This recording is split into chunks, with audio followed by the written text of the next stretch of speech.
जय गुरुदेव। जय गुरुदेव। जय गुरुदेव।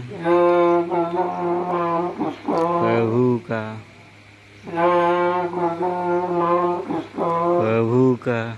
प्रभु का जय गुरुदेव।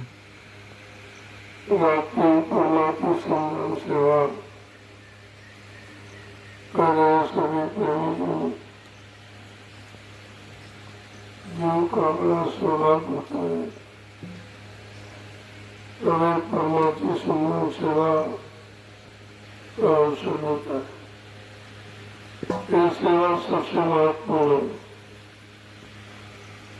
क्योंकि ये निस्वार्थ भाव से की जा रही है।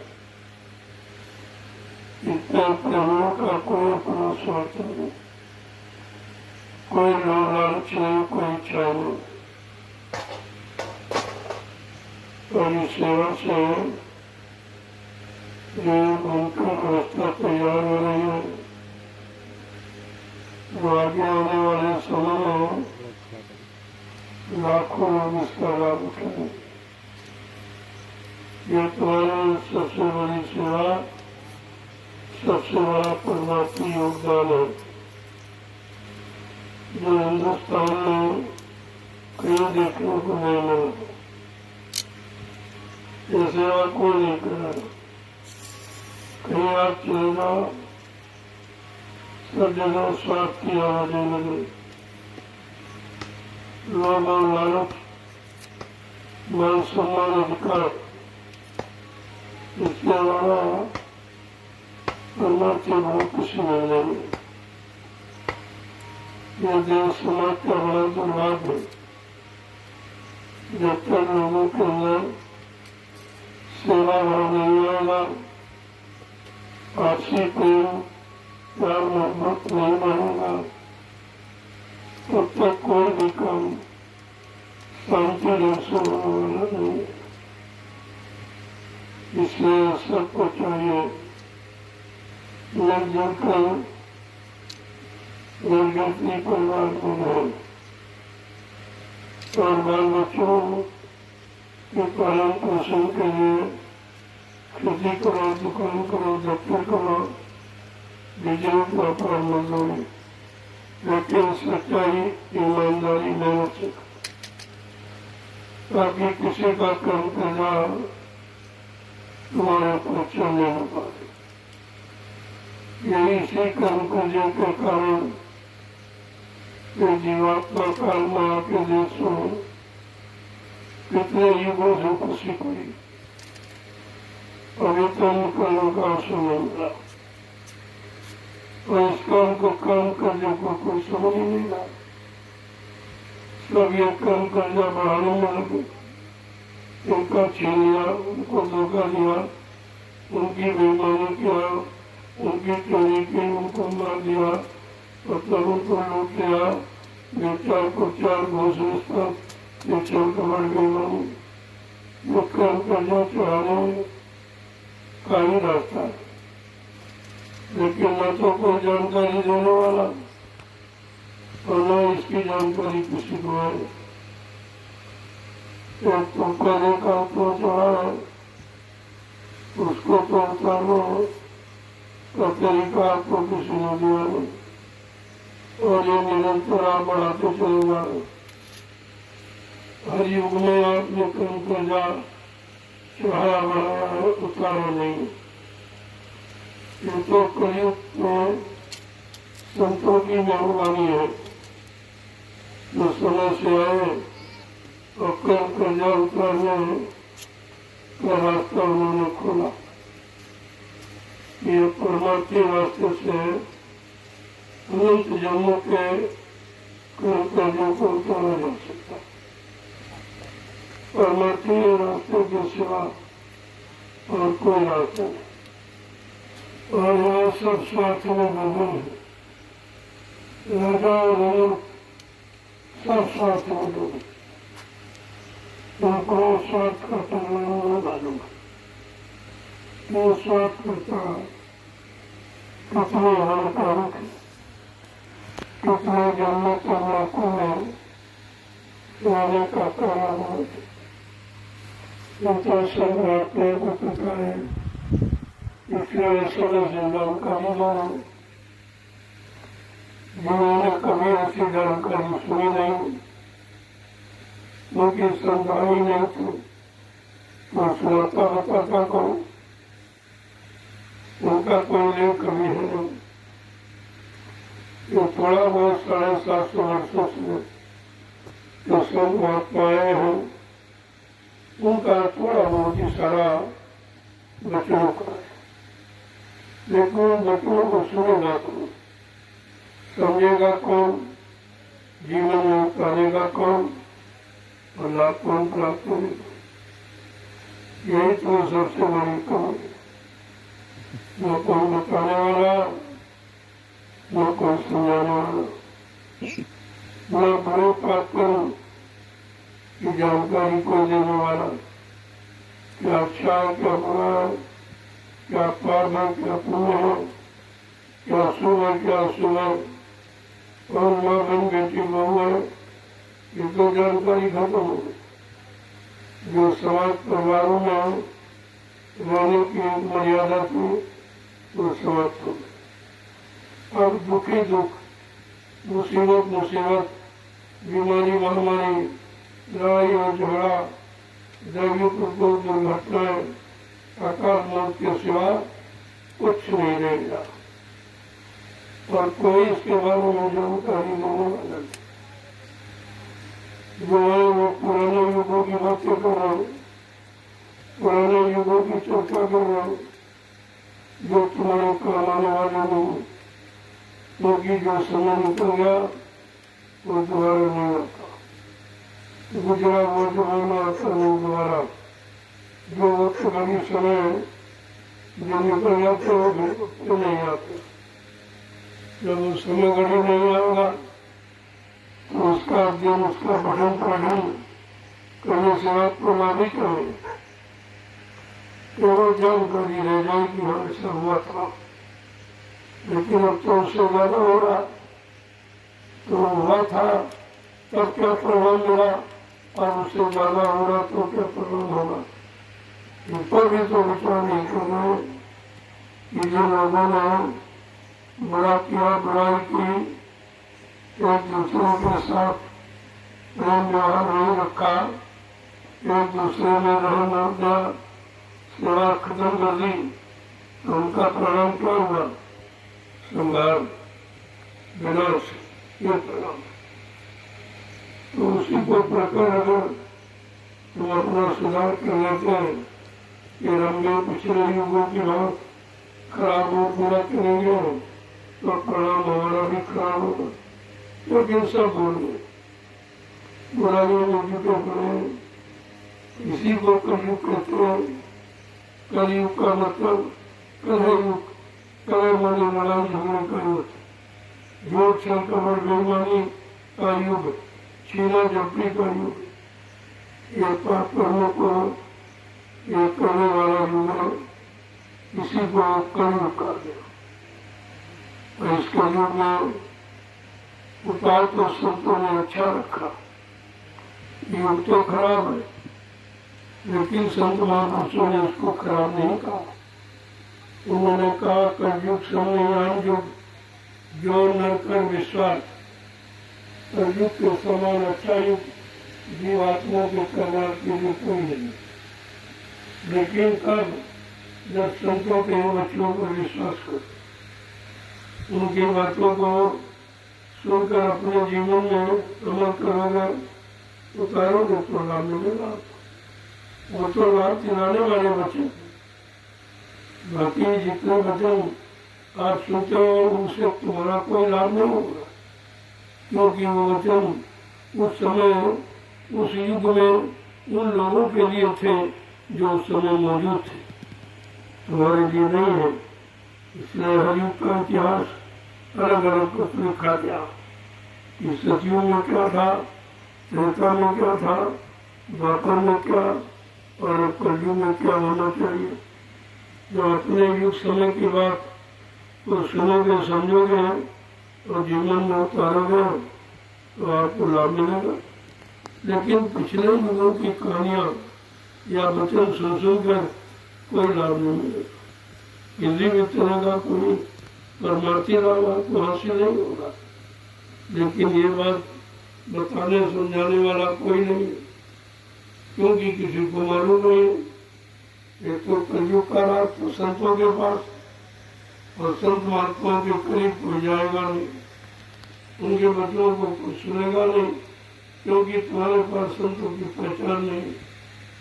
उनकी पहचान कोई बाहर में नहीं है, वो अंदर में। उनकी पहचान है दया, उनकी पहचान है रहम, जीवन पर कृपा और मेहरबानी। ये उनकी पहचान। वो जीवों से प्रेम करते हैं, उनका प्रेम निस्वार्थ होता, उनका प्रेम तुमको सुधारने के लिए, तुम्हारे अंदर जो कमियां हैं, जो अवगुण है, जो बुराइयां हैं, उनको निकालेगा। वो कोई स्वार्थ लोभ लालच का प्रेम नहीं करते, न उनको कुछ चाहिए और न कोई उनकी इच्छा है। वो तो इच्छा से परे है। वो जीवों को देने के लिए आए हैं, लेने के लिए नहीं आए। उनको तुमसे कुछ नहीं चाहिए, वो निरंतर आपको देना चाहते हैं। वो कि जो तुम अच्छे हो जाओ, यानी तुम्हारे अंदर अच्छे भाव विचार पैदा हो जाए, तुम शाकाहारी हो जाओ, सदाचारी हो जाओ, ब्रह्मचारी बन जाओ, तो जीवन के दुख चले जाएंगे, मुसीबतें चली जाएंगी, बीमारियां समाप्त हो जाएंगी, परस्पर लड़ाई झगड़े बैर भाव सब समाप्त हो जाए। लेकिन अब तुम कहो कि बिना संतों के हम कर लेंगे तो कुछ नहीं हो। जो तुम पूजा पाठ करते हो उससे तो कुछ हुआ नहीं। कोई बुराई समाज की इंसानों की से कोई बुराई नहीं हुई, कोई बुरा कर्म नहीं बंद हुआ, कोई गंदा खान पान बुरा खान पान नहीं बंद हो पाया। तुमने किसी को जब अच्छा बनाया नहीं, और वो इतिहास जो पिछले युगों के हैं उनको पढ़ के तुम अच्छा नहीं बनोगे। तुम्हें तो समय को समय से अच्छा बनाने वाला चाहिए, जो सब तरफ से अच्छा बना देगा। सारी बुराइयां, सारी कमियां, सारी दफ्तरानी, ये सब तुम्हारे अंदर से निकालने का धीरे धीरे, अब वो धीरे धीरे निकालते हैं। उनके निकालने का रास्ता अलग है। उनके रास्ते पर चलने लगोगे, विश्वास पैदा हो जाएगा, बस धीरे धीरे आपका सुधार हो जाएगा। विश्वास पैदा करना ही सबसे बड़ा उपाय है अपने आप को ठीक करने। जिस पर विश्वास हो जाता है आप उसे उस पर निर्भर हो जाते और लोग आपका काम कर लेता। ये विश्वास ही रास्ता था, इस सबके काम होते थे। और एक दूसरे पर से विश्वास खत्म हो गया। अब बाप का बेटे पर से, बेटे का बाप पर से विश्वास खत्म, भाई का भाई पर से विश्वास खत्म, पत्नी का पति और पति का पत्नी पर से विश्वास खत्म, राजा का रैयत और रैयत का राजा पर से विश्वास खत्म, गुरु का शिष्य और शिष्य का गुरु पर से विश्वास खत्म। किसी पर किसी का कोई विश्वास नहीं। तो बताइए, बिन विश्वास में कौन सिद्धि? बिना विश्वास के कोई काम सिद्ध होता नहीं। आज विश्वास खत्म हो गया, इसी कारण सब लोग परेशान हो, सब एक दूसरे पर शंका संदेह बोल भ्रम करते हो और एक दूसरे पर जो श्रद्धा सेवा भाव तुम्हारा खत्म हो गया। परेशानी का कारण तो ये, अरे भाई धन हो जाना कोई परेशानी दूर होने का उपाय नहीं है। आज तो धन सबके पास, ये परेशान क्यों? आपस में लड़ते क्यों? एक दूसरे को ठगते हो, धोखाधड़ी बेईमानी क्यों करते हो? या तुम कुछ साथ लेके जाओगे? यहाँ जो भी इकट्ठा करोगे वो सब छूट जाएगा। जो छल कपट बेईमानी से गरीबों को सताकर उनकी जमीनें छीन ली और उनका मतलब नहीं घर छीन लिया, मकान छीन लिया, उनकी सुख शांति छीन ली, उनकी निरंतरता सब छीन लिया। ये तो सबसे बड़ा अपराध है, इससे बड़ा कोई अपराध नहीं। लेकिन इस बात को कोई समझने वाला नहीं, न राजा समझ रहा न पूरी प्रजा को समझा पा रहा। जब राजा नहीं समझेगा तो प्रजा को क्या समझेगा?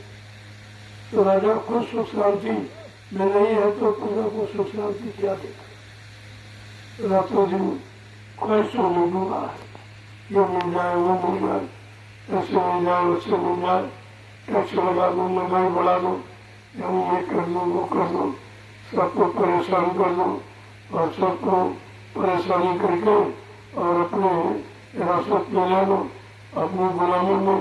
ये तो सबसे बड़ा पाप है, ये मानव का सबसे बड़ा पाप। और इस पाप की तरफ किसी को जाने नहीं और सब इसी में जुटे पड़े, एक दूसरे को ठगने में, लूटने में, धोखाधड़ी बेईमानी में करने में सब जुटे पड़े।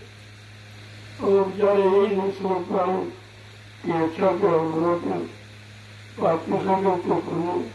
अरे पाप पुण्य कोई सामान नहीं है, पाप पुण्य है कर्म। पाप पुण्य तुम्हारे भाव, तुम्हारी श्रद्धा, तुम्हारी सेवा, यही पाप पुण्य हो गया। जो तुम अपनी सेवा, एक दूसरे के प्रति अच्छा भाव, श्रद्धा सेवा का भाव, एक दूसरे में रहम और दया का भाव नहीं रख पाए, ये सबसे बड़ा अपना नुकसान किया। और धीरे धीरे समाज बिगड़ गया, परिवार बिगड़ गए, देश बिगड़ गया, इंसान बिगड़ गए, ये सब बिगड़कर चला। आखिरकार बिगड़ने की भी कोई सीमा है।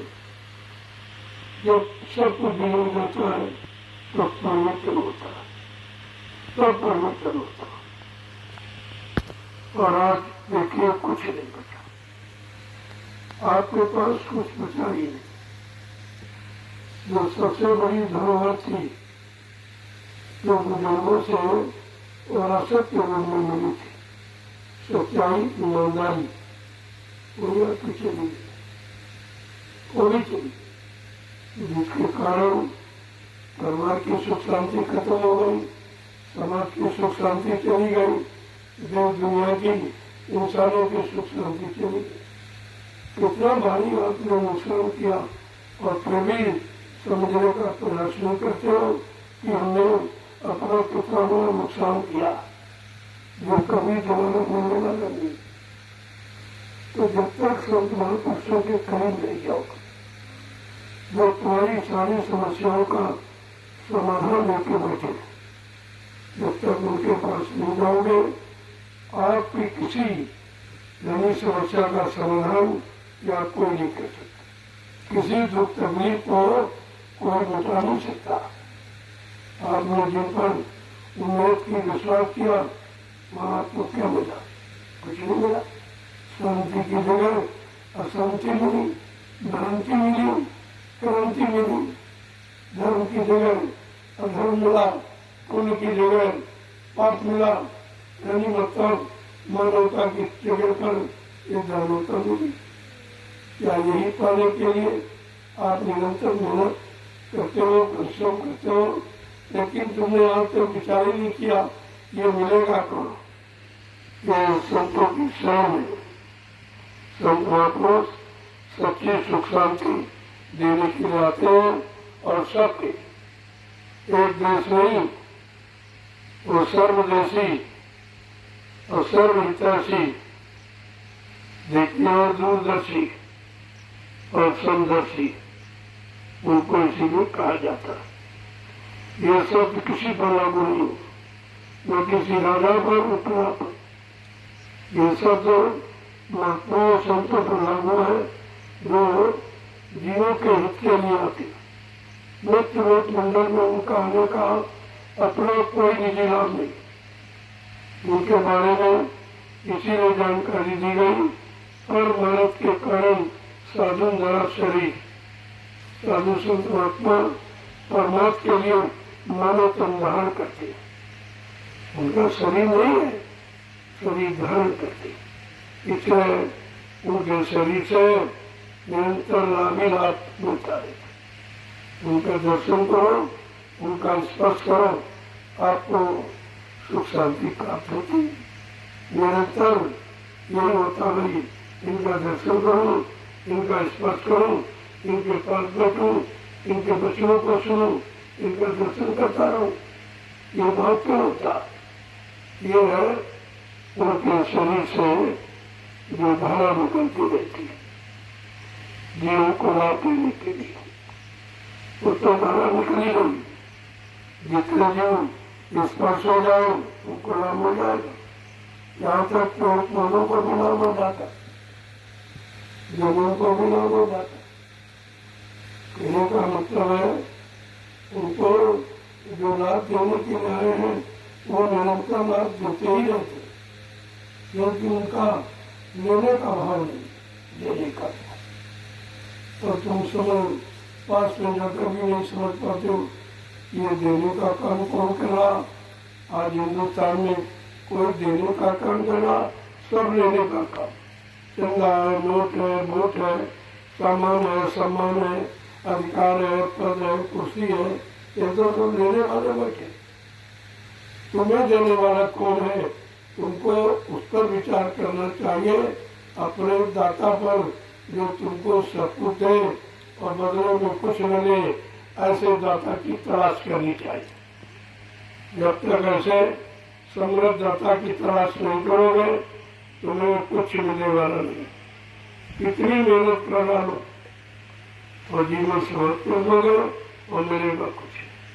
जब तक वो देने वाले दाता दयालु जिनको कहा गया संत महात्मा, जब तक वो नहीं मिलेंगे आपको यहाँ देने वाला कोई नहीं, सब लेने वाले बैठे। सब इच्छा रखते हैं हमसे सुख मिले, उनसे आराम मिले, सुख मिले, यानी मान मिले, सम्मान मिले, सामान मिले, अधिकार मिले, सब इसकी इच्छा रखते हैं, कोई देने वाला या नहीं। और तुम निरंतर लूटे जा रहे हो, फिर भी तुम्हारी समझ में नहीं आ रहा। महात्मा सब तरफ से इशारा करके उदाहरण देकर तरह तरह के प्रमाण प्रस्तुत करके तुम्हें समझाने का, सही सच्चे रास्ते पर लाने का, खड़ा करने का प्रयास करते, लेकिन तुम उनकी बातें नहीं सुनते, उनके करीब नहीं आते हो। वो निरंतर तुम्हारे काम में लगे।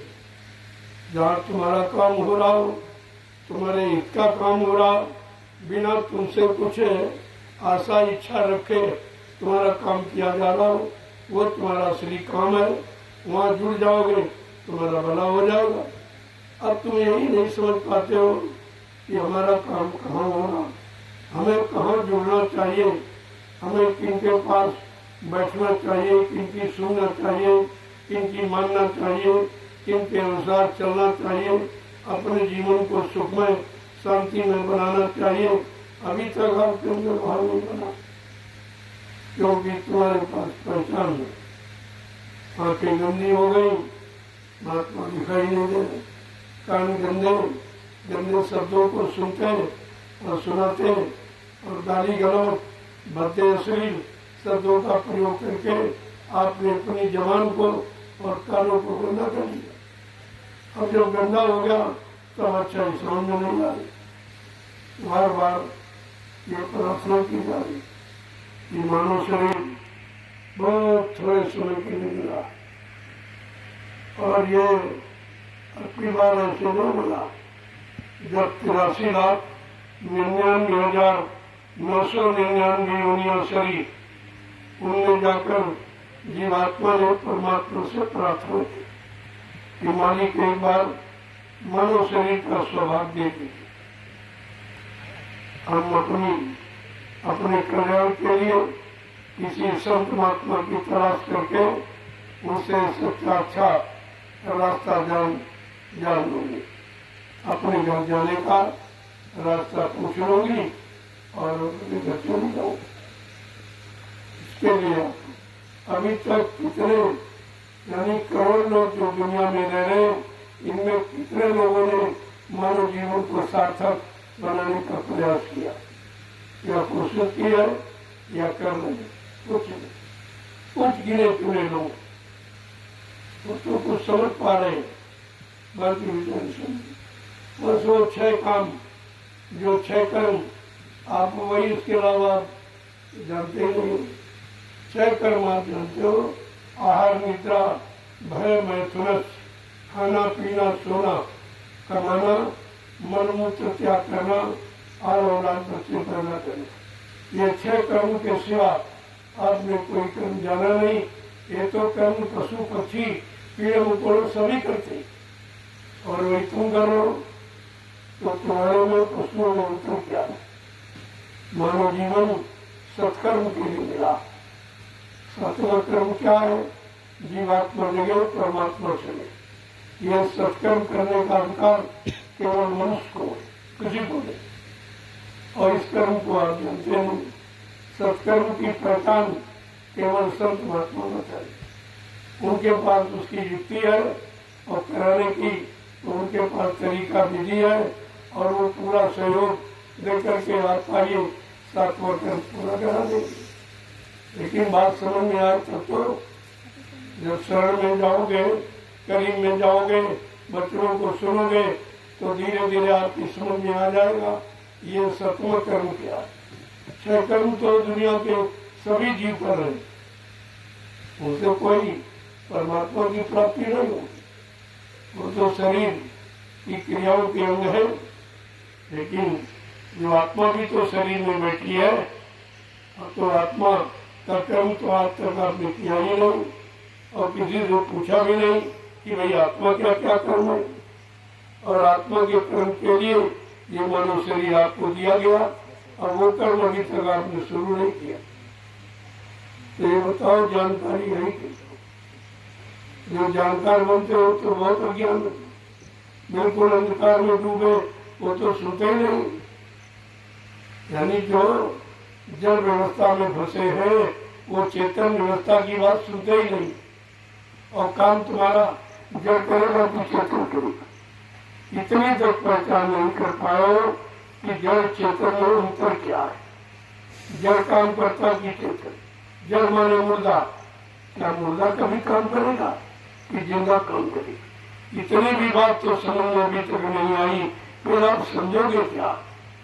और रात दिन समझाया जा, ये भी समय आने पर नहीं कह पाओगे कि हमको किसी ने जड़ और चेतन की बात बताई नहीं थी, जड़ चेतन का ज्ञान कराया नहीं था। जड़ क्या है, चेतन क्या है? अरे तुम्हारा शरीर जड़ है, जीवात्मा चेतन है। तुम्हारे अपने से समझ लो तो तुम शरीर जड़, शरीर के लिए तो निरंतर प्रयास करते रहते हो, ये मिल जाए वो मिल जाए, ये बन जाए वो बन जाए, लेकिन जो असली काम चेतन जीवात्मा का असली काम है चेतन, और नकली काम है जड़। अब तुम नकली काम कर रहे हो कि जड़ काम, चेतन कर रहे हो? नकली कामों में फंसे हो कि चेतन काम? शरीर से इंद्रियों से जितने कर्म करते हो सब नकली काम, क्योंकि अब तुम्हारे साथ जाने वाला नहीं। इनसे कोई तुमको सच्चा लाभ मिलने वाला नहीं, इसीलिए उनको कहा गया क्षणिक सुख, क्षणिक सुख, क्षणिक मात्र, मिनट 2 मिनट का सुख, और बाकी दुख का कारण बना देते। जिस सुख के लिए आप जो कर्म करते हो वो दुख का कारण बन जाता है, क्योंकि इनमें सुख है नहीं। अब आपकी अज्ञानता भूल है, भ्रम है कि आप इसे निकाल ही नहीं पा रहे हो कि हम जड़ कामों में फंसे और बड़ा आनंदित हो रहे, प्रसन्नचित हो रहे।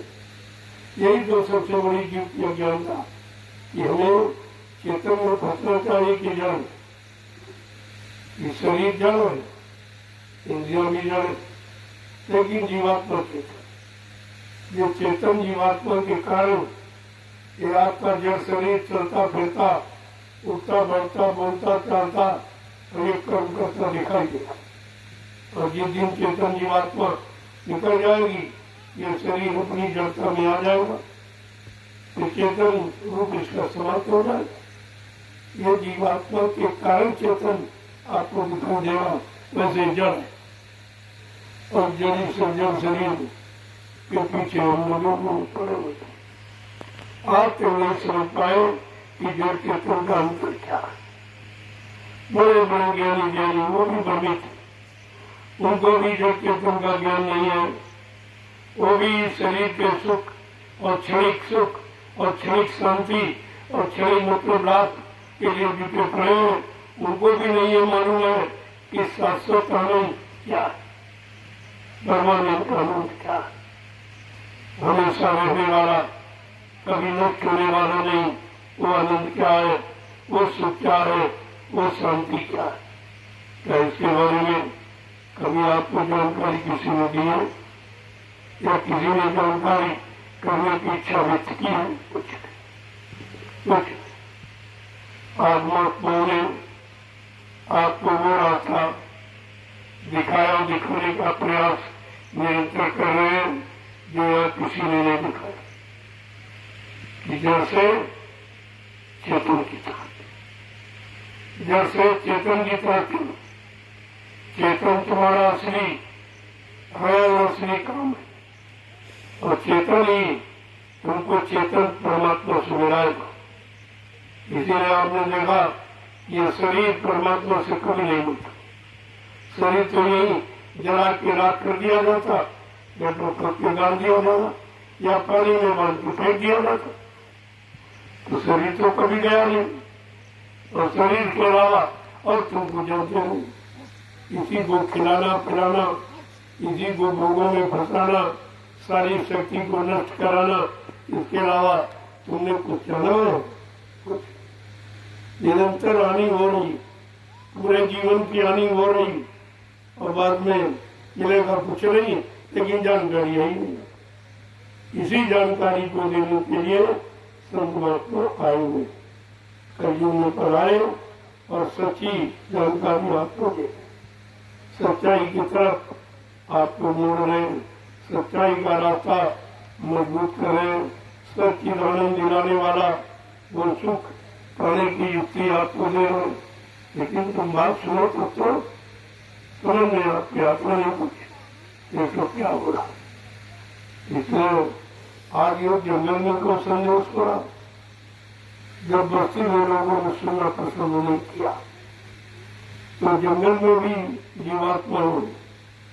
ऐसा मत समझो कि जीवात्मा केवल मनुष्य शरीर में, अरे जीवात्मा पेड़ों में, ये स्थावर योनि में आते, इनमें भी जीवात्मा। जब कोई नहीं सुनेगा तो उनको सुना दिया जाए, और स्थावर योनि ऐसे शरीर में जीवात्मा जो कभी पाप करती है, कभी व्यभिचार करती नहीं, कभी झूठ छलकपट हिंसा निंदा करती नहीं, इतना पाक साफ योनि है। आश्रम पर सुने उस पाक साफ योनि को यह दिव्य संदेश सुनाने का अपना प्रयास जारी किया कि चलो कोई नहीं, तुमको सुना दो, इनका भला हो जाए, इनकी योनि बदल जाए, ये बेचारे मानव शरीर पा जाए और संत महात्मा से जुड़कर अपनी जीवात्मा का ख्याल करेंगे, इनका काम हो जाए। इतने जीव जंतु जंगल में जिनको आज तो किसी ने सुनाया नहीं, किसी ने बताया नहीं कि भाई युग का नाम क्या है और युग के नाम से जीवों का कल्याण कैसे होगा। तो यहाँ तो कोई आया नहीं, और लोग कोई आने का प्रयास होगा, क्योंकि सबको चिंता स्वार्थ की, स्वार्थ लाभ लोभ दान दक्षिणा धोती रोटी रंगोटी, इसके अनिवार्य ये उन्होंने कुछ समझा ही नहीं है। इनको परमात्मा मिले इसकी चिंता नहीं है, भगवान मिले इसकी चिंता नहीं है, सामान मिले और सम्मान मिले इसकी चिंता। अब देखो आप ये कैसा, ये जानकार है, ये तो महाज्ञानी, जिसको भगवान पाने के लिए मानव शरीर दिया, आज वो सामान और सम्मान में सारा जीवन नष्ट कर रहा, समझ नहीं पा रहा कि आखिरकार परमात्मा ने ये दया करके मानव शरीर क्यों दिया, इसका भी दिया। ये कितने लोग जान पा रहे, और सबको बताया जाए। 10 जुलाई 1952 से 2012 60 साल तो ये सुनाया गया सारे हिंदुस्तान को घूम घूम कर। इसके बाद देखा भाई कितने लोगों ने सुना है, कितने लोगों ने सुनकर अमल किया, कितने लोगों ने उसका लाभ उठाया, तो देखा कि कोई लाभ नहीं। ऐसा मालूम किसी ने सुना ही नहीं। तो पर चलो एक बार फिर इनको मौका दे लो, फिर उन बच्चों की जानकारी दे दो तो ये भूल गए। तो तुम्हारी भूल भुलैया को खत्म करने के लिए ये दोबारा आपको मौका दिया गया और ये जंगलों से प्रारंभ हो रहा। अब ये तपोभूमि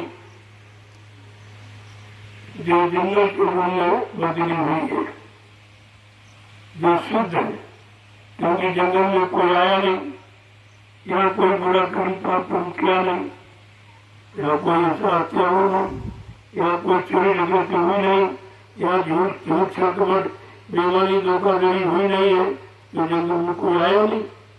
तो ये जमीन पवित्र बची और बाकी आप मुझसे गंदी कर गाँव बसा कर भ्रष्टाचार प्रचार किया, चोरी डकैती किया, धोखाधड़ी बेईमानी, ये शहर कस्बे गाँव बसा कर आपने ये किया। ये जंगल ही केवल बचे हैं जो पवित्र है। आज उन्हें कोई संदेश मिल रहा है। जंगल में रहने वाले जीवों का भाग जगाओ, उनकी किस्मत खड़ी हो, उनको ये मौका दिया जा रहा कि अब तुम अपने काम को कर लो। तुम्हारे पर किसी ने दया नहीं की। पेड़ के रूप में इस सवारी होने में पता नहीं कब से तुम खड़े हो, बहुत दिनों को तुम्हें खड़े खड़े, तुम्हारी किसी ने सुनी नहीं, तुम्हारे दुख दर्द को किसी ने पूछा नहीं, तुम्हारे लिए कोई व्यवस्था बनाई नहीं थी। लेकिन आज संतों महात्माओं ने अति कृपा दया करके ये स्थावर होने के लिए ये मौका दे दिया कि चलो जंगलों में पेड़ पौधों को सुना था। वो तो पाक साहब है, उन्होंने झूठ बोला नहीं, बेईमानी किसी की नहीं है, हिंसा हत्या किसी की नहीं, प्रचार प्रचार उन्होंने किया नहीं है, झूठ छलकपट उन्होंने किया नहीं है। लिहाजा ये स्थावर योनि पेड़ पौधे ये पाक साहब निर्भर पवित्र है, इनको सुना दो समय के प्रभु का नाम। आज वो नाम उनको सुना होगा, तुम न सुनो, कोई जरूरी नहीं तुम्हारे लिए, लेकिन तुमको पहले मौका दिया। जब तुमने सुनना पसंद नहीं किया और अपने जीवन में अमल करना नहीं आपने पसंद किया, तो चलो ये स्थावर योनि में जो पेड़ पौधे जंगलों में है इनको सुना दो। ये तो पाक साहब है, ये तो झूठ नहीं बोलते, ये छलकपट नहीं करते, ये विचार प्रचार नहीं करते, ये किसी की हिंसा और हत्या नहीं करते, ये चोरी डकैती नहीं करते, बिल्कुल पाक साहब। ये स्थावर योनि सबसे पवित्र है। आज उसको सुनाने का मौका। और वो पेड़ पौधे जो 88,000 ऋषियों की तपोभूमि पर खड़े हुए, कितने पाक साहब जगह पर भूमि पर खड़े हैं, आज उनको सुनाया जा रहा। समय का संदेश, समय का प्रभु का नाम उनके तकाबात पहुंचाकर ये जानकारी दी जाए। ये काम कोई कर नहीं रहा, क्यों किसी को मालूम ही नहीं, उनको ये भी नहीं मालूम है कौन सी योनि मतलब वाली सुने के अधिकारी है कि नहीं। ये किसी नाम का जो ज्ञानी ज्ञानी अच्छे ज्ञानी उनको पता ही नहीं। ये स्थावर योनि सबसे पाक सामने मत पवित्र, इसको तो समय के प्रभु नाम को सुनने का पूरा अधिकार है और इनको दिया जाए तो ये कदर करेंगे। जो कदर करे, इज्जत करे, सम्मान करे, उसी को सुनाना चाहिए। आज ये मौका जंगल हो उनको दिया गया, लेकिन वो समझ कोई नहीं पा। पूरा हिंदुस्तान देख रहा, लेकिन कोई समझ पा, ये समझ कोई नहीं पा रहा, न राजा न रैया न अधिकारी न कर्मचारी, कोई नहीं समझ रहा। ये जंगल को संदेश क्यों हो रहा, यहाँ कौन सुनने वाला। तो हमने कहा तुम क्या जानो, यहाँ सुनने वाले इतने जो दुनिया में नहीं, पेड़ों की संख्या गिन डाली हो, इतनी जनसंख्या इंसानों की देश में नहीं है जितनी पेड़ पौधों की, और उनके अंदर भी जीवात्मा, उनको भी सुनने का अधिकार है। ये बात केवल संत महात्मा जानते और कोई नहीं। ये राज है प्रभु का, ये प्रभु परमात्मा का राज है जो संत महात्मा के सिवा कोई जानता ही नहीं, और आपको इसीलिए समय से जानकारी दी जा रही।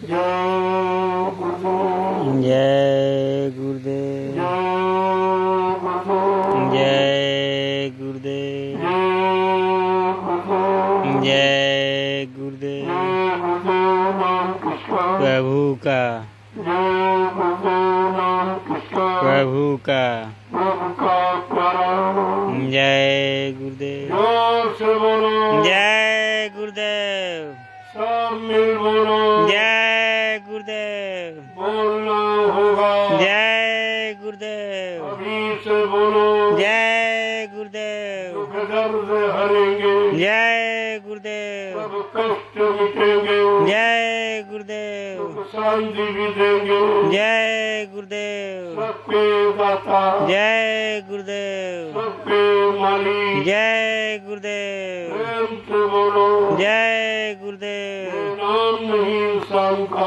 ये नाम है प्रभु का, ये काम नहीं इंसान का। ये काम है प्रभु अब का। आप ये समझ लो, अब इंसानों का काम नहीं, न सुन रहा है, न समझ रहा है, न कर रहा।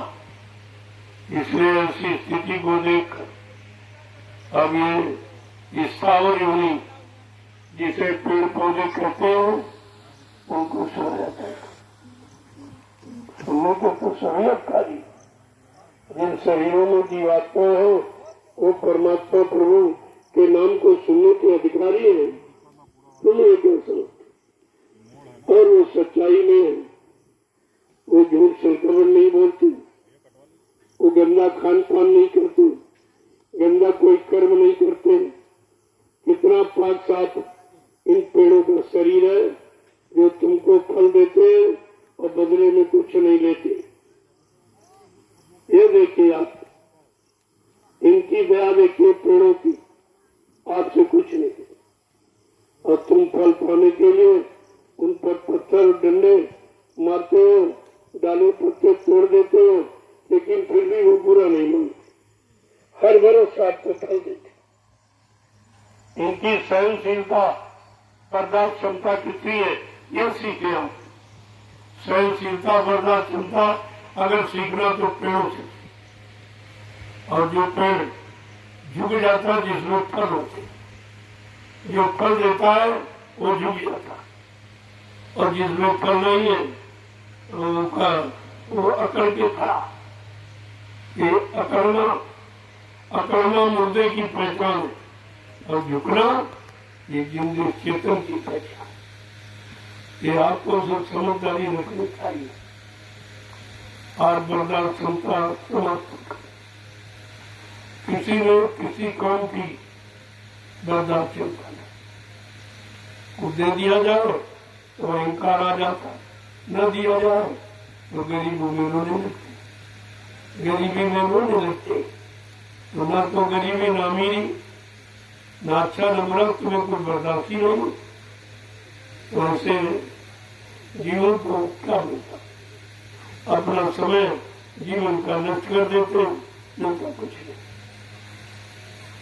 कम से कम पेड़ों से सीखो, लेना पेड़ों से, कि हमको कैसे लोगों के साथ व्यवहार करना चाहिए। जिन पेड़ों पर डंडे चला रहे हो, और तोड़ने के लिए पत्थर फेंक रहे हो, डाले तोड़ फाड़ रहे हो, लेकिन पेड़ बुरा नहीं बनता। वो देने का भाव कभी समाप्त नहीं करता, वो हर वर्ष आपको फल देता रहता। अगर बर्दाश्त क्षमता, सहनशीलता सीखी है तो पेड़ों से सीखो आप, उनको देखिए आप। पशुओं से तुम्हारे तो सब गुरु हो सकते, सारी सृष्टि तुम्हारी गुरु जो तुमको हर तरह का ज्ञान देती।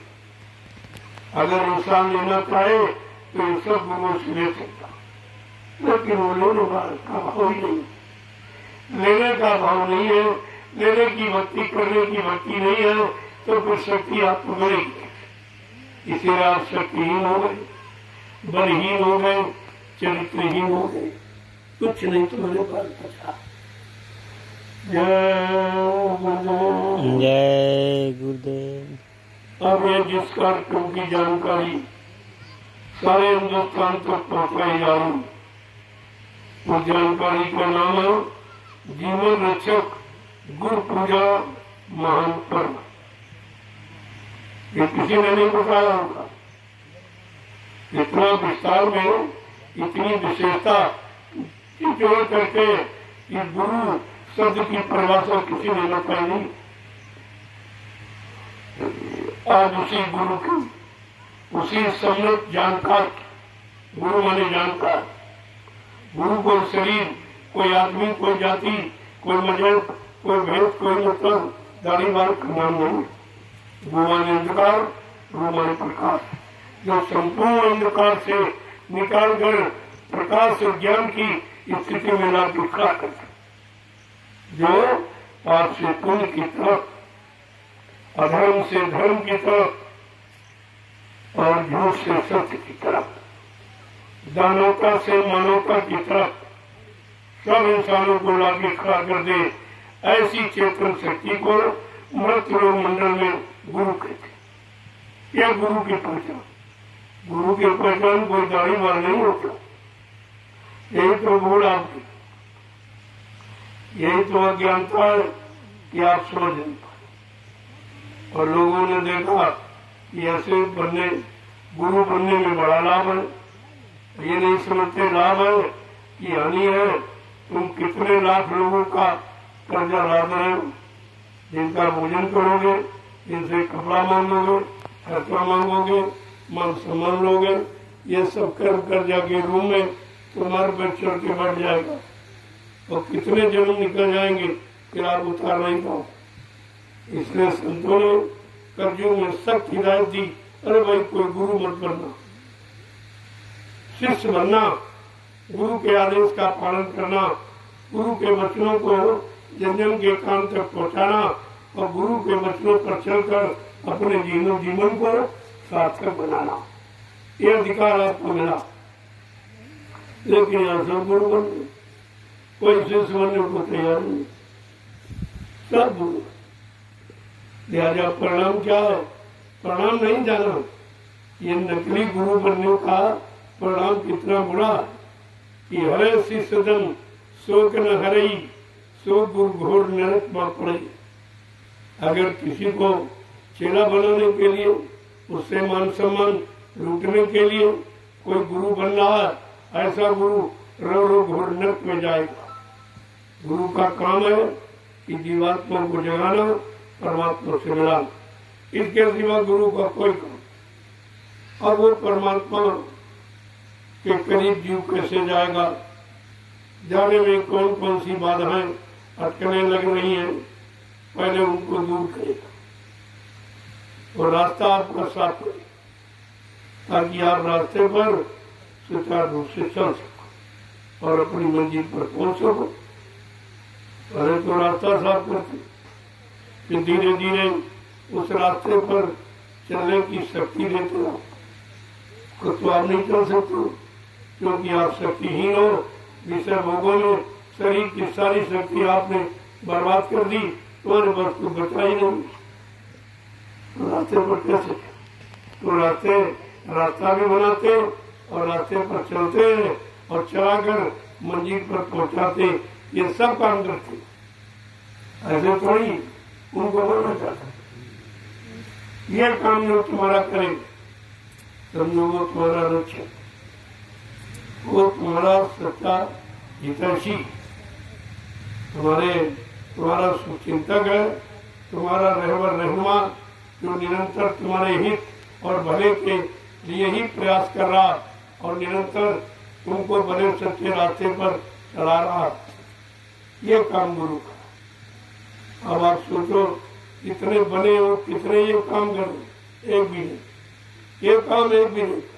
सब अपना मान सम्मान, अपना अधिकार, अपना सामान, इसके अलावा इनके पास कोई परमार्थ का, कोई भगवान से मिलाने का कोई रास्ता नहीं। फिर आपका ये काम करेगा, इसी पर तो आपको विचार करें। इतनी संख्या बढ़ गई है, तुम गुरु को पहचान नहीं कर पाओ, इतनी भीड़ होती। अब इनमें से कौन नकली असली आप कैसे पहचानो कि नकली गुरु कौन असली कौन? तो गोस्वामी जी महाराज ने पहचान दे दी रामचरितमानस कि भाई अगर असली गुरु की पहचान करना है तो मेरा अनुभव आप लिख लीजिए, याद कर लीजिए। हरे शिष्य सदन सो कर रही। देखो, जो शिष्य के सुख दुख तकलीफ को, परेशानियों को, बीमारी महामारियों को, दुर्घटनाओं को, अकाल मौत को जो खत्म नहीं कर सकता, वो गुरु बनने का अधिकारी नहीं। गुरु का काम कोई धन दौलत मान सम्मान देने का नहीं है, देने का। और इन्हीं समझ पर इस सच्चे गुरु की पहचान किया। तुमने भेष को गुरु माना, कपड़े को गुरु माना, दाढ़ी बाल को गुरु माना और ज्ञान को गुरु माना ही नहीं। जबकि ज्ञान का नाम गुरु, वो भी आध्यात्मिक ज्ञान, वो गुरु है। भौतिक ज्ञान, भौतिक गुरु की पहचान, आध्यात्मिक ज्ञान, आध्यात्मिक गुरु की पहचान, ये दोनों पहचान आपको करनी चाहिए।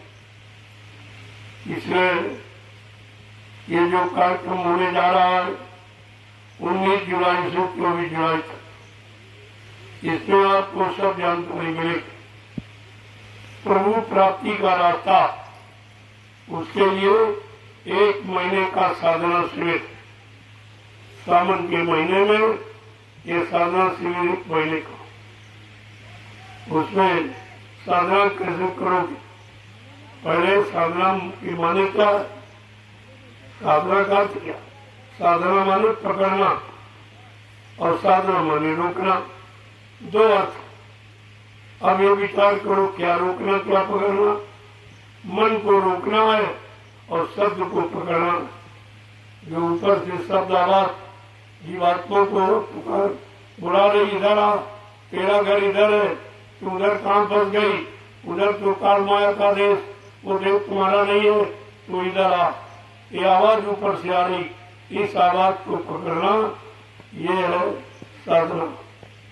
वो साधना का परिचय आपको 1 महीने श्रावण के महीने, श्रवण माने सुनना और सुनना माने भजन। ये असली महीना है भजन का, ये श्रावण का महीना, ये भजन का। ये ऊपर से आ रही आवाज जिसे हिंदू महात्माओं ने ब्रह्मवाणी, आकाशवाणी, अनेक वाणी, ईश्वरवाणी कह के पुकारा है और मुसलमान फकीरों ने कलमा कह के समझाया। ये निरंतर 24 घंटे तुम्हारे इस मनुष्य मंदिर जिस्मानी मस्जिद पे लगातार आवाज आ रही, लेकिन आवाज सुनने वाला कान आपका बंद हो गया। ऊपर की आवाज वो जीवात्मा के कान सुनेंगे, बाहर की आवाज ये शरीर के 2 कान सुनेंगे। ऊपर के दृश्य जीवात्मा की आंख देखेगी, बाहर के दृश्य से 2 आंखें शरीर में ये देखेंगे। बड़ा सीधा रास्ता है। संत महात्माओं ने कोई जटिलता नहीं रखी, बिल्कुल सीधा बता दिया। अब आप जब करोगे तो आपकी समझ में आएगा।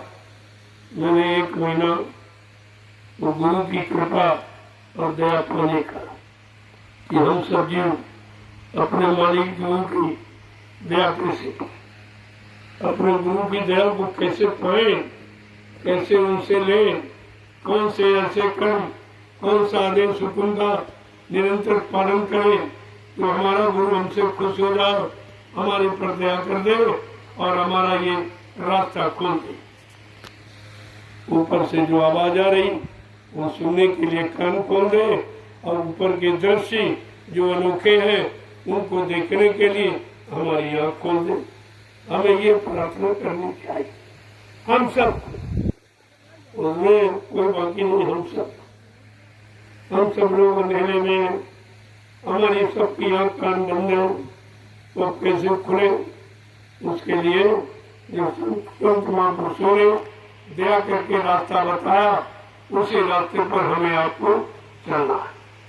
तो धीरे धीरे अभ्यास जो आपको 1 महीने का ये टेस्ट तैयार रखा गया है अभ्यास का सूरज शब्द योग, ये योग है सच्चा। जो योग तुम्हें लोग बता रहे वो शरीर इंद्रियों का योग, वो आत्मा का कल्याण नहीं करेगा। आत्मा के कल्याण के लिए आत्मिक योग, जिसको शब्द योग या सूरज शब्द योग, सूरज शब्द मार्ग उसको कहा गया।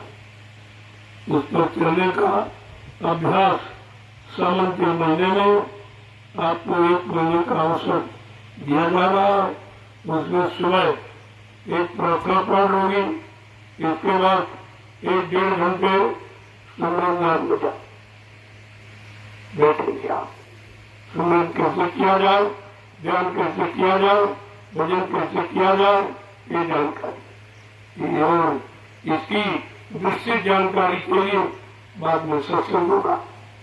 तो आपका पक्का हो जाए कि हमें सुमरन कैसे करना, हमें ध्यान कैसे करना, हमें भजन कैसे करना, सुमरन में क्या कमी, क्या त्रुटि, क्या भूल हम करते हैं जो सच्चा सुमरन नहीं हो पा रहा और सुमरन का सच्चा लाभ नहीं, आपका खंडी सुमरन होता।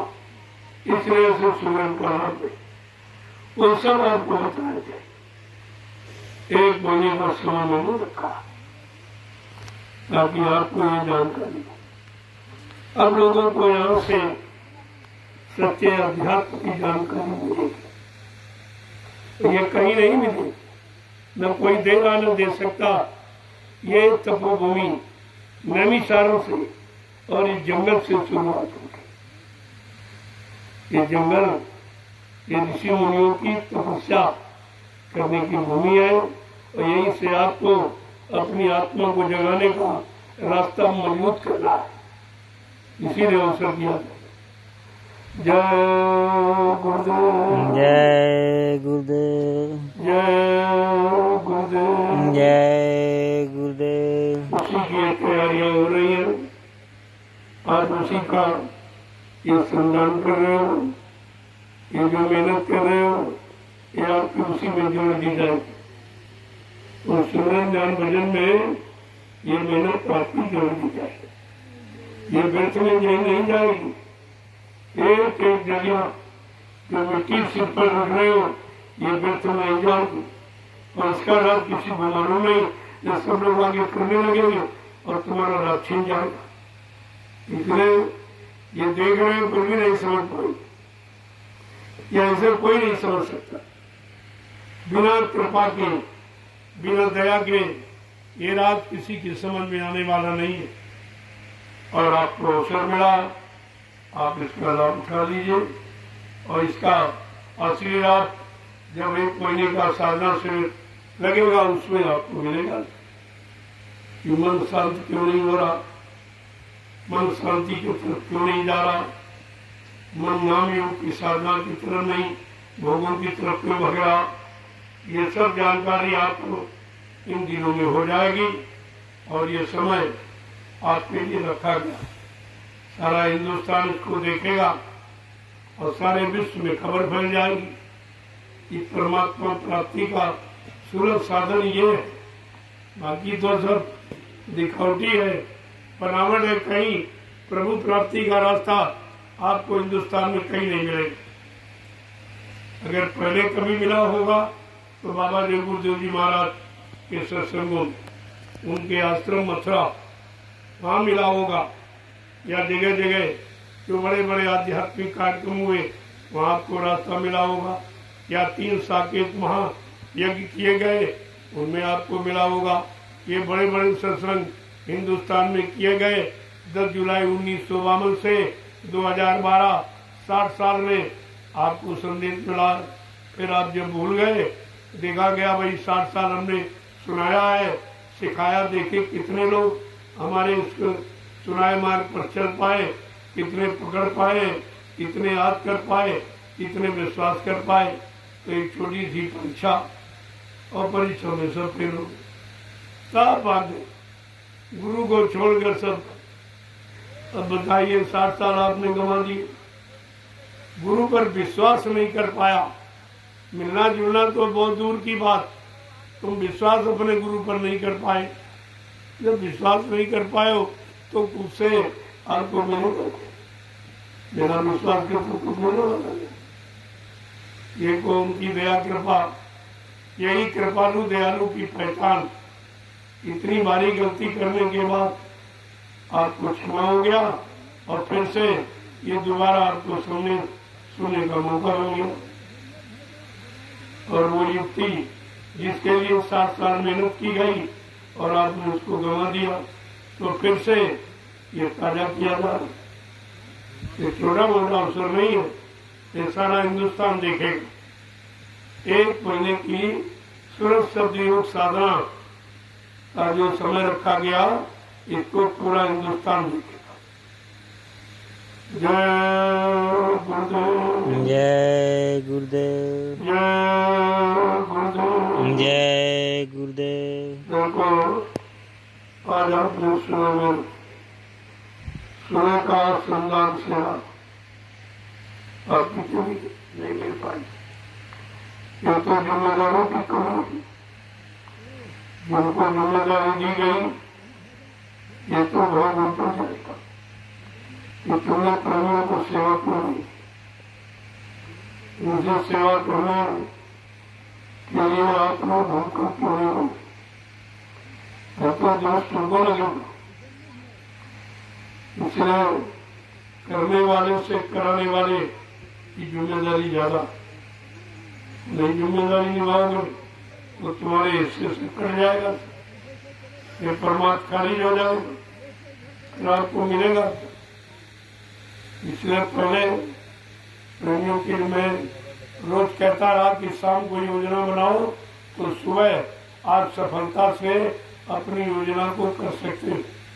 और जिसने शाम को योजना नहीं बनाई तो दिन भर कुछ नहीं कर पाएगा, कुछ भी नहीं कर पाएगा। तुम बार बार ये गलतियां करती।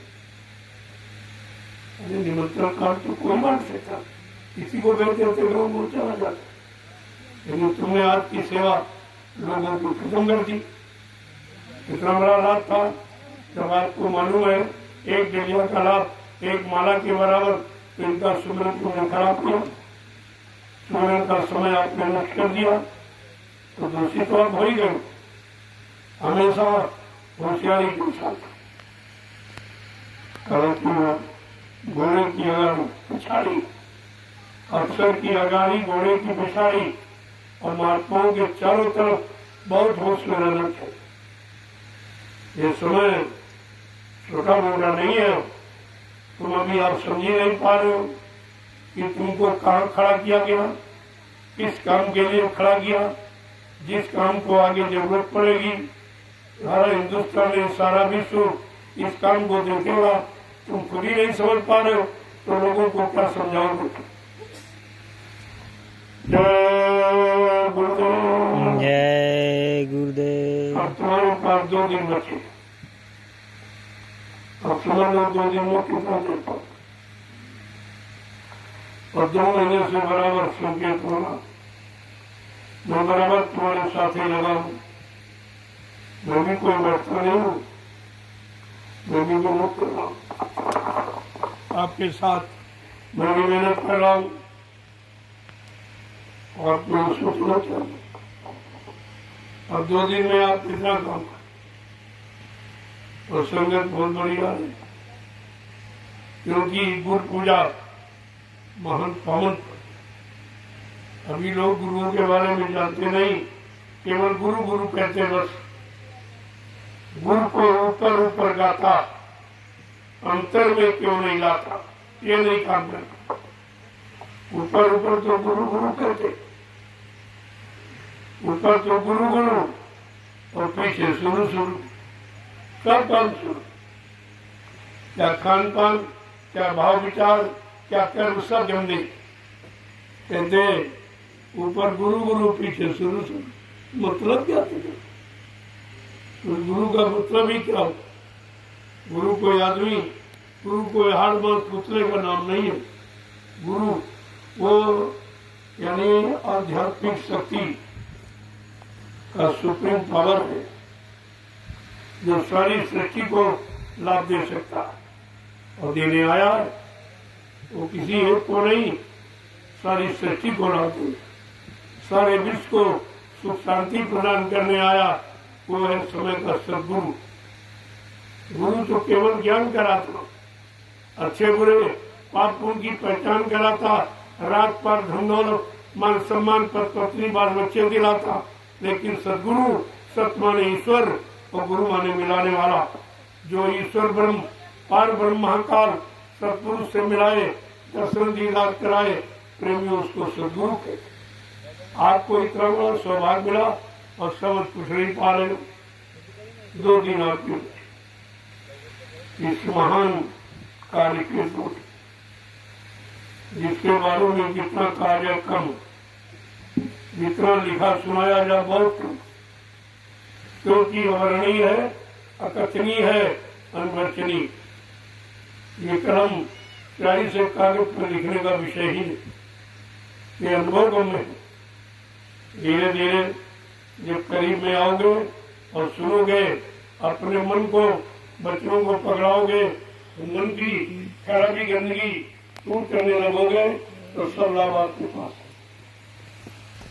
जय गुरुदेव। जय गुरुदेव।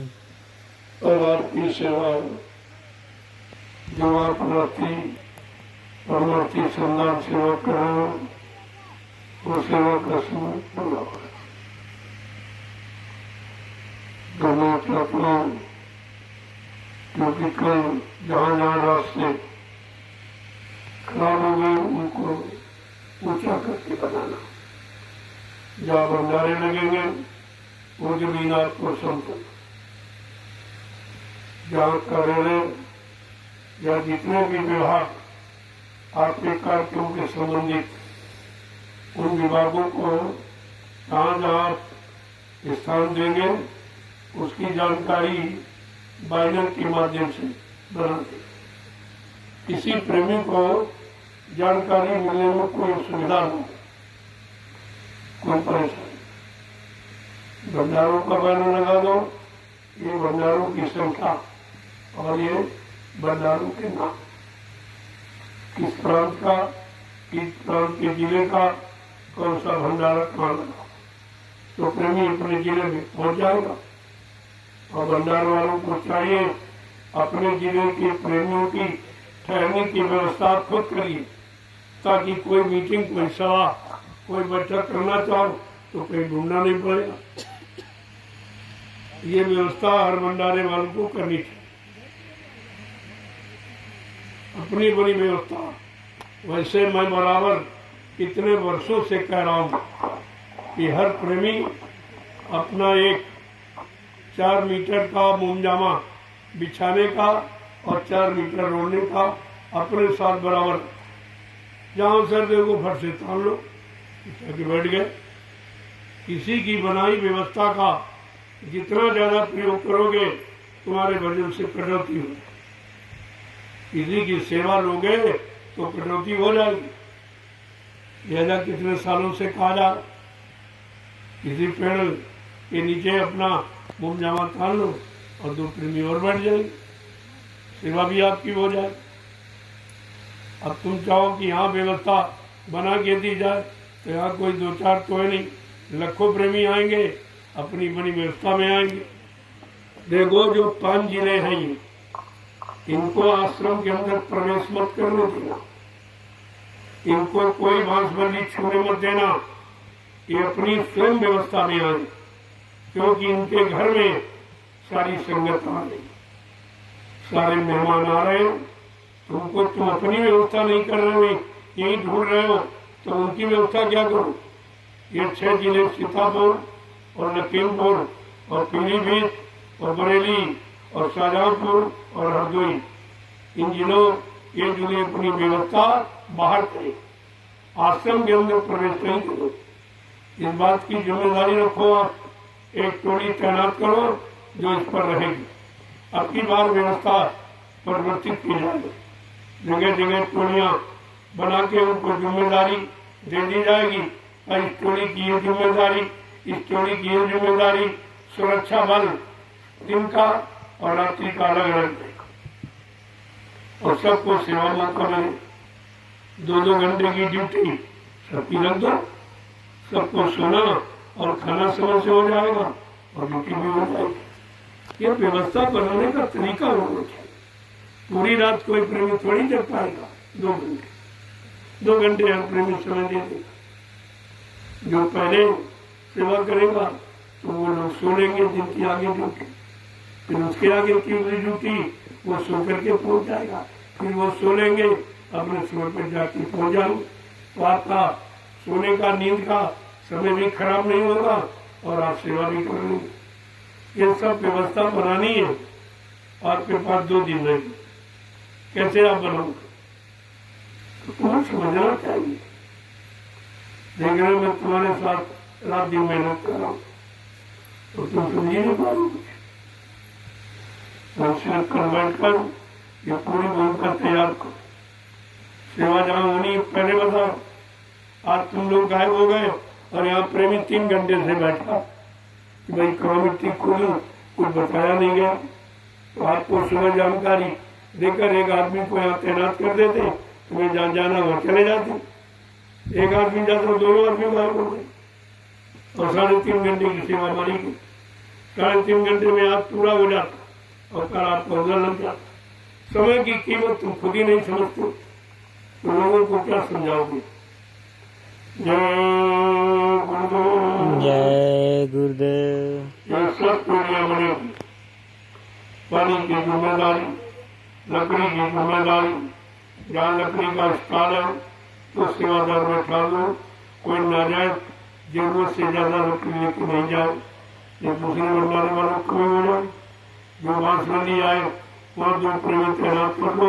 ये बांसबंदी जो बाहर से लोग आ रहे, जो बाहर से, गुजरात से, मुंबई से, कलकत्ता से, उधर मध्य प्रदेश से, झारखंड से, बिहार से, राजस्थान से, पंजाब से, हरियाणा से, इधर से जो आ रहे हैं, ये उनके लिए व्यवस्था। ये 5-6 दिनों के लोग वहां छुएंगे नहीं। तुम अभी यहीं से आ रहे हो, पूरा लेके आओ और तुम यहाँ सबसे पहले ये काम शुरू कर दो। एक सख्त टोली रहेगी जो 6 दिनों के लोगों को अंदर प्रवेश नहीं करेगी। आप तुम बाहर अपना मुंह जमा लगा के रहिए। जब एक बार सख्त कर दोगे तो उनको याद हो। मैं 20 साल से बोल रहा हूँ बराबर, लेकिन इनके अंदर कोई क्योंकि मैं मिल जाता बना, लेकिन अब की बार नहीं। मैं आश्रम के अंदर प्रवेश लेने नहीं दूंगा 6 जिलों को। आप बाहर व्यवस्था करो, अपनी करो। जो तुम्हारे घर में प्रेमी आ रहे, इन मेहमानों की व्यवस्था करो, ये तुम्हारा कर्तव्य है। तुम कुछ नहीं करते। यहाँ जो सेवा कर रहे हैं तो बाहर के जिले, यहाँ पास वाले जिले कितने लोग आए। मैंने 6 जिलों को जिम्मेदारी राष्ट्रीय कार्यक्रमों की दी थी और कुछ नहीं। अभी तक उनकी शक्ल नहीं देखोगे। क्या मिलेगा तुमको? जैसे ऐसे खाली लौट जाओगे। ये दरबार लूटपाट का नहीं है, खाली आयो खाली चले जाओ। और जरा सा अगर संगत का नुकसान कर दिया तो कई जन्म लग जाएंगे उसको भरने के लिए। ये मत ही ऐसा संत मत बहुत कठिन है। और समझ गए और कर लिया तो बहुत सरल है। दोनों करने वाले के लिए सरल और न करने वाले के लिए बहुत कठिन। जय गुरुदेव, जय गुरुदेव। अब आप लोग दोनों धीरे धीरे प्रसाद दे दो। धीरे धीरे आओ। बाकी लोग थोड़ी बताना पड़ा और पढ़ने के लिए और डाल के आई हो तो प्रसाद लीजिए और फिर धीरे कल की योजना तैयार करो। अब आपको बैठकर विभागों की तैयारी करनी, कौन सा विभाग, उनमें कहाँ कहाँ के लोग, किन किन जिलों के लोग होंगे, उनके नाम क्या है, उनके आधार कार्ड क्या, यह सब मतलब यानी एक रजिस्टर बना लीजिए। कितने दिनों से कह रहा हूँ सुनते हो? जय गुरुदेव। चलो धीरे धीरे